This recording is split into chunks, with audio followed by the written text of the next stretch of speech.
Bonjour, j'espère que vous allez bien. On se retrouve pour le tout premier épisode d'une longue série de 31 épisodes autour du challenge Inktober. Pour rappel, ou pour ceux qui ne connaissent pas, c'est un challenge artistique mondial qui se déroule tout au long du mois d'octobre. Le principe est simple. Chaque jour, un dessin inspiré par un mot ou un thème donné. Vous pourrez retrouver la liste de cette année en anglais et en français sur internet. Ces petites vidéos quotidiennes seront l'occasion pour vous de voir comment je travaille, comment je crayonne avant l'ancrage, parce que finalement, sur mes vidéos pleines with me de bullet journal, tous mes dessins sont déjà prêts. Je n'ai entre guillemets qu'à ancrer et ajouter de la couleur. Alors justement, en parlant d'ancrage et de couleur, je vais faire des dessins qu'à l'encre noire, comme l'indique le nom du challenge. Pour plusieurs raisons. La première, c'est parce que ça demande moins de travail qu'en couleur.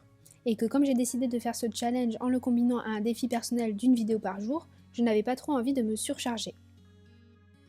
Et d'ailleurs, c'est tout aussi valable pour vous, si vous souhaitez faire ce challenge. C'est facile d'être découragé quand tous les jours nos dessins demandent plusieurs heures de travail. Le but de ce challenge n'est pas de faire des chefs-d'œuvre tous les jours, c'est de laisser sa créativité s'exprimer sur des thèmes donnés et de dessiner quotidiennement. Donc c'est dommage de s'arrêter après 7 jours parce que ça nous demande trop de temps. La deuxième raison pour laquelle j'ai décidé de faire à l'encre noire, c'est parce que j'ai envie de m'améliorer dans mes dessins. Et quoi de mieux que de faire des dessins de la façon la plus primitive qu'ils soient. D'ailleurs, c'est aussi un conseil que je vous donne. Fixez-vous un objectif, un point d'amélioration. Par exemple, l'an dernier, j'ai suivi le Pitchtober, qui est un challenge assez similaire à celui du Inktober. Et mon objectif durant ce challenge était de m'améliorer en dessin digital. J'ai donc fait tous mes dessins du mois sur mon iPad.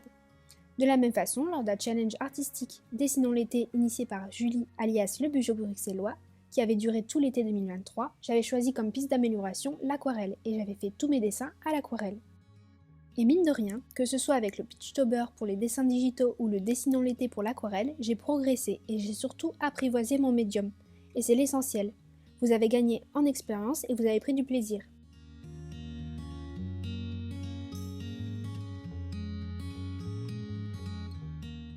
Une dernière pour la route, ensuite vous serez paré pour vous lancer tous les challenges de dessin qui existent. Il est super important de se mettre des contraintes dans ce genre de challenge, un fil rouge à suivre. Déjà pour ne pas trop vous éparpiller, mais ça va surtout vous permettre de trouver des idées plus facilement. Votre créativité va créer un lien avec votre fil rouge et les mots. D'ailleurs, vous le voyez, j'ai mis un petit visage sur mon sac à dos. Là, il sert de tête de chat en même temps. Mais je compte me mettre la contrainte de faire un petit personnage sur chacun de mes dessins. Et je suis persuadée que ça m'aidera et me guidera dans mes choix de design tout au long du mois.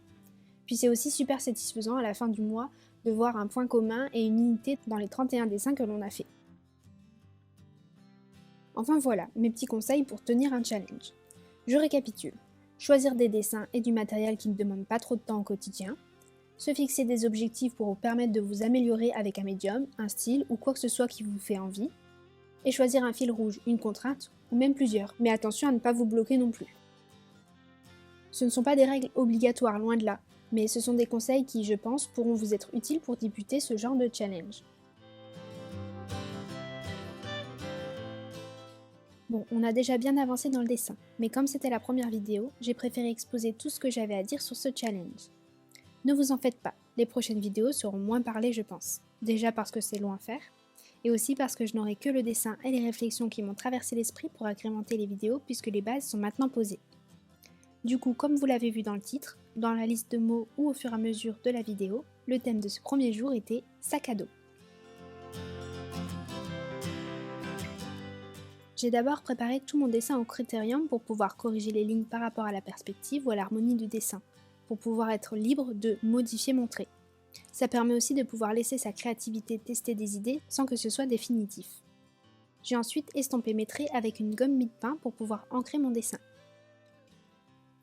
J'utilise un Pigma Micron .03 pour toutes les lignes que j'ai faites au Criterium.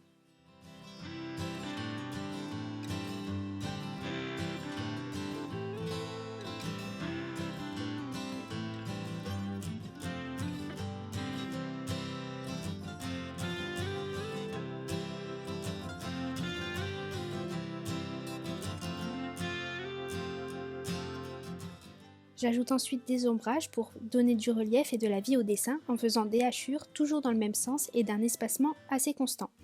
Pour ça, j'ai pris une pointe plus fine, la pointe 005. D'ailleurs, dites-moi, est-ce que le rythme de cette vidéo qui est accéléré en x2 vous convient? Ou seriez-vous plutôt intéressé par du temps réel? J'aimerais beaucoup avoir votre avis pour ajuster mes futures vidéos en fonction de ce qui vous plaît le plus. Ce qui pourrait être intéressant dans le temps réel, c'est que vous puissiez dessiner en même temps que moi. Il ne me reste qu'à gommer les restes du critérium et à ajouter des petits points blancs dans les pupilles pour insuffler de la vie au personnage. Et voilà pour ce tout premier dessin. En tout cas, j'espère que vous appréciez ce format et que vous serez nombreux à suivre cette série. D'ailleurs, si vous participez vous aussi, n'hésitez pas à me partager vos créations sur Instagram. Merci d'avoir regardé et n'hésitez pas à me dire ce que vous en avez pensé. Et pour me soutenir et ne pas rater les prochaines vidéos de ce challenge, je vous invite à vous abonner à ma chaîne si ce n'est pas déjà fait. Je vous souhaite une bonne soirée et vous dis à demain. Bye bye!